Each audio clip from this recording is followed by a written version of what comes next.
How you going, guys? Welcome to part 2 of Surviving in Rust. If you haven't checked out part 1, you're going to need to watch that first, otherwise none of this is going to make any sense to you. But if you have, you've built your little 2x1, you can do them in various ways. People suggested in the comments in the previous version. It's up to you guys how you want to do it, but I'm just here to show you how to make things better. Honeycombing. Honeycombing is basically putting extra layers between you and someone who wants to raid you, so to speak. It's going to make it harder, so instead of them having to blow down or pick out one wall, they're going to have to pick out 2 or 3 walls. This makes your base stronger. It also makes you less of a target compared to a base without honeycombing, as the raiders are usually always going to pick the easiest target, especially early on in the wipe. It's going to cost them the least amount of resources. If you see here, they got the soft side, and the hard side on the right side there, so make sure you always got the hard side flipped to the outside edge. Otherwise, they can do what's called soft side picking through to your base. The health is a lot less on the inside than the outside. So just remember that if you ever have to pick out a wall or a roof, do it from the inside. If you do it from the outside, it's going to be a long time. Fast forwarding through now, doing the honeycombing on this. I'm just doing the triangles honeycombing, and you can see overhead now, it's fattened the base up a little bit, and it's put a nice little buffer zone between us and the raiders. You see there, you got your 2 center squares, and now it is a 2-wall raid on either direction, straight into your base.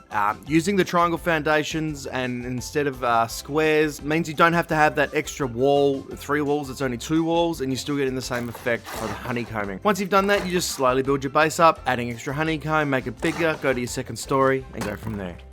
Basic weapons. So these are your basic weapons early on the wipe, or when you start out fresh. These are going to be the first ones you come into. First one for 300 wood is going to get you a spear. Pretty brutal, especially if you can get the jump on someone with a headshot. A couple pokes in the face, just stick the pointing end into them. Next one up is the bow. Recently had a makeover, looking pretty fantastic. A lot of guys will run these. If you've got 2 people, they're pretty effective as well. You can take out a whole group. You got the fire arrows that come with this, you got the bone arrows that come with this, and the high velocity arrows that come with this. I suggest just running the standard arrows for now. The rest are sort of really, not too helpful. Here we have the crossbow, probably the most brutal of the primitive weapons. If you can land a headshot and a body shot, they're going to be in a lot of trouble. Definitely a favourite of ours. I still carry a crossbow on me for killing pigs and animals while I'm out in the field, even with armour. When I'm actually running a gun as well, because they do come in quite handy. First of your shotguns, we've got the water pipe shotgun. It's quite easy to make, and it takes anything from handmade shells to buckshot, slugs, whatever you want to load in there, pick up along the road. Its long range is terrible, so make sure you get nice and close and do what we like to call pipe grubbing. But that's right where you, like what you're seeing now, where you creep up behind someone and smash them in the back or the face with a nice juicy buckshot. If you crouch in water or wherever, you won't hear the footsteps, you're able to get that jump on people, so make sure you always crouching around the bases. If you want to door camp someone, get some fucking early tier loot, boys, make sure you got the crouch on and camp those doors. Double barrel shotgun, probably a favourite of mine. Same as the sort of pipe, takes the same sort of ammos, but you get 2 shots. They are brutal. As you can see here, even if you got armor on, getting that second shot off so quickly allows you to sort of drop these more geared guys, and hopefully in turn getting high tier loot. Here we have the red suit guy also being taken down by the double barrel shotgun, and it is brutal. Up now to the revolver, also known as the Revo or the Revy. Definitely probably one of the first guns you're going to want to learn in the game. Probably the first gun you're going to find in the game as well, hopefully. So get that research. She's pretty juicy. You can pop them off pretty quick. It takes 9mm ammo, and they're not too expensive to make, which makes them pretty enticing for the early wipe. Here we have the Thompson. It's a 9mm machine gun. These are pretty brutal and becoming more common now with these crates if you're running oil rig, or if you're going through to the higher tier monuments as well. P250 or the semi-automatic pistol, another favourite of mine. Pretty much all the guns are my favourite. Got a quick fire rate, takes 9mm. These are pretty cheap to craft as well, and they're quite brutal from a further distance. Moving up to the semi-automatic rifle, taking 5.56 ammo. This is a little bit harder to find.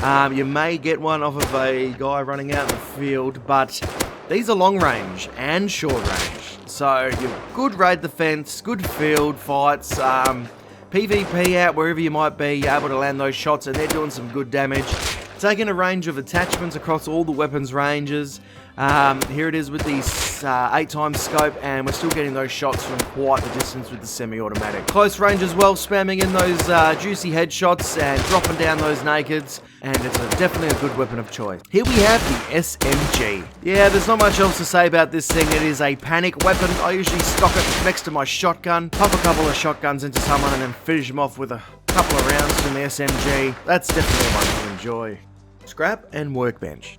So getting scrap is the most important part of the game. You want to get it from barrels, you want to get it from the crates, wooden boxes, hit anything you can and loot everything you can. And then you want to work towards basically getting it all recycled and only keeping what you need at the bare essentials in the beginning. Look for these green boxes that got food in them, smash these barrels, and make sure you're getting plenty of scrap. What are you going to keep? Not a hell of a lot. At the beginning you want to get as much scrap as you can. You're going to be scrapping all the sewing kits, pipes, gears, blades, everything you can get out of these. You want to be scrapping and getting as much scrap as possible. If you have a look here, you want to be able to go down to your item section. 3 levels of workbench. You got your first, your second, and your third. We're going for the first. We're going to need scrap and the other listed items there as well.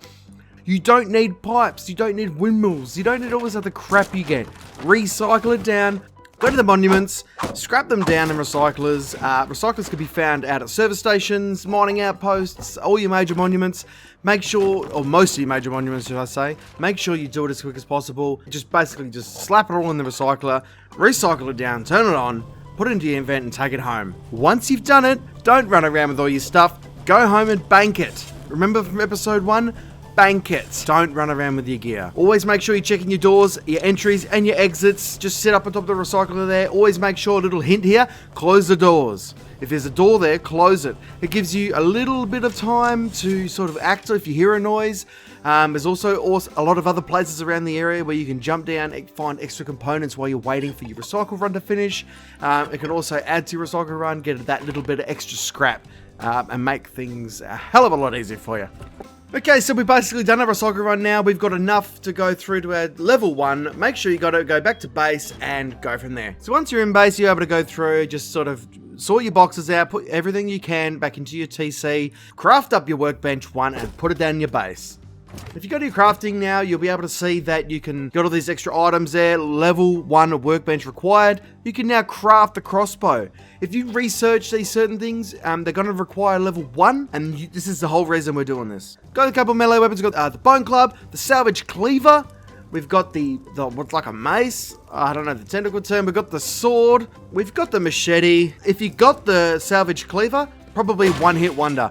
Make sure you pick up these nodes. See this sulphur ore, metal ore. 50 at a time, adds up really quickly. You keep adding them up, check your inventory, and it actually, like before you know it, you've got 200 or 300. You haven't even hit a node. Collect cloth, hit barrels, keep hitting barrels, collect scrap, go back, recycle, right? Now, if you have a look here in the inventory, you're not able to craft these things. So if you see these little blueprints, click learn blueprint, you'll hear the little magical ting, and all of a sudden, if you go back in invent, you can craft a freaking table or a revolver. Whatever blueprint you found, you can do that. Otherwise, keep hitting barrels, get the scrap, go put down a research bench in your base, research that item that you found, and then you're able to take the blueprint to your invent, click the research button, and you're able to make it, depending on your level workbench tier. How to do the research table? Basically, go to your research, click the craft button. If you put it down, you can actually, you can rotate it by clicking R, and you can also pick it up with a hammer. So just put it down and pick it up when you're done and put it away. So don't stress, put it in anywhere in the base. We've got the Revo here, put the Revo into the research table, grab a scrap that's required, we need 75 of this, click the research button, wait for the timer out, and click item and research, and there's a blueprint, learn blueprint. Now we want to learn the ammo for it. You get the 9mm, pop it in there with your scrap that you've collected, hitting barrels, click it, learn blueprint. You can now craft with a level 1 workbench, a revolver, and 9mm ammo. It's as easy as that. You're working towards being the best. You're going to want the Revo. You're going to want good guns. Do the scrap. You don't need to fill your base up with all this crap. Structures and monuments. Monuments are located all around the map. Press G, zoom out with your scroll wheel, have a look around, you'll see them. Anything that's listed, sewer, military tunnels, dome, launch, they're all listed there, harbours. They're all awesome. They're all full of high tier loot, most of them. They've got military crates that we showed from the beginning. They've got key cards, fuses, all these puzzles, and I might do a video on the puzzles later. Service stations. the recyclers. Like, just go and learn these places. These are important. Build near one, and then just run in and out. The loot will respawn, then you can recycle, run back, run the road, run back, bank, go back, and just keep going on. Low-grade fuel. If you guys have mentioned in the previous video, low-grade fuel is a big one for them. Basically, you're going to kill as many animals as you can. Low-grade fuel, basically, you need cloth, animal fat. Max out that counter, you're going to get 4 per craft. So for every 1 you can get, you're going to get that by 4. So 72 times 4. Works out pretty well. Sulphur. This is what I told you not to worry about in part 1. Hit the hell out of it, you're going to need it for your gunpowder. Gunpowder for 9mm, for ammo, to kill people. That is what we need. Put the sulphur into your furnace. Now you've got it, you're going to get charcoal and cooked sulphur. That looks like, I don't know, yellow pus. Basically, you need charcoal and the cooked sulphur. Put them together and you can craft that with a workbench level 1 into gunpowder. Then click on your 9mm ammo, whichever ammo you like. It'll tell you that you need frags and gunpowder. Max out however many rounds you want. This is going to give you a ×4 and craft up your ammo. Obviously, with different ammos, 5.56, etc. is going to take different stuff, so yeah, sort of live with it. Now that we're getting all this metal and we've got time to smelt up, upgrade your base to sheet metal. I can't stress this enough. Upgrade your base. It is a big deterrent. Even if you don't upgrade your honeycomb, because you got to do that last, do your main area in sheet metal. Basic armor. This is a rad suit. It's your basic armor. You can find them in all the component boxes. You're able to run a lot of the monuments in a rad suit, and they're quite effective. I prefer to run a rad suit over wood armor, but if you're getting into a little bit later in the white, cyan armor is ideal. You got your coffee can helmet, your cyan armor chest, and your kilt, which is also cyan armor. You want to match it up with a hoodie and a pair of pants, and it's going to be quite effective. You're actually going to start off with something like burlap pants, and what I'm putting on here, a hide and a wolf hat. You can get the wolf hat, which is quite good, better than a bucket helmet, by killing a wolf and getting the skull. But other than that, put on what you can. Oil, refinery, and bubbler. Basically, you're going to end up with all this oil and you don't know what to do with it. Go to a monument and see if you can find a bubbler, which is exactly what this looks like. Split your oil across there, take a little bit of wood and get it in there, because that's going to give you a shit ton of low-grade fuel. Low-grade fuel is, you need an abundance of it. Basically, you're going to be getting meds, crafting meds with it, fly choppers, drive boats, make furnaces. There's so much you need low-grade fuel for. It's very important. Make sure you got an abundance of it. Cover your corners, close your doors, check the corners, and make sure you're covered. Open the door, have a look around, and then head back to base and bang. Skinning items. A big one at the moment in the Steam store. You can buy items to skin. You can get them on the marketplace. You'll see them coming and going. People wearing real cool gear. If you want to skin an item, you need a repair bench. Get some metal frags, build a repair bench, chuck it down in the base. Again, like the research table, you can pick it up with a hammer, so you don't need a blocking a doorway. But once you purchase these skins, you can just chuck them in there, put the item in there that you want skinned. Once you've owned it, and yeah, away you go with a new, dirty looking skin that's gonna pick up all the ladies. All the boys. Thanks for watching, guys. Make sure you check out part 1. If you started with this video, hit that subscribe button, hit the like button, and I'll catch you guys next time. Like bitch, I'm just back. Hopping on red like I'm up and I'm back. Giving every Rust player a heart attack. Now I'm running it sound like I really been bad. They coming like I'm automatic. The way that I'm at it, they're fucking pathetic. The way that I'm in it, I really just said it. I'm really just going on hard on a beat.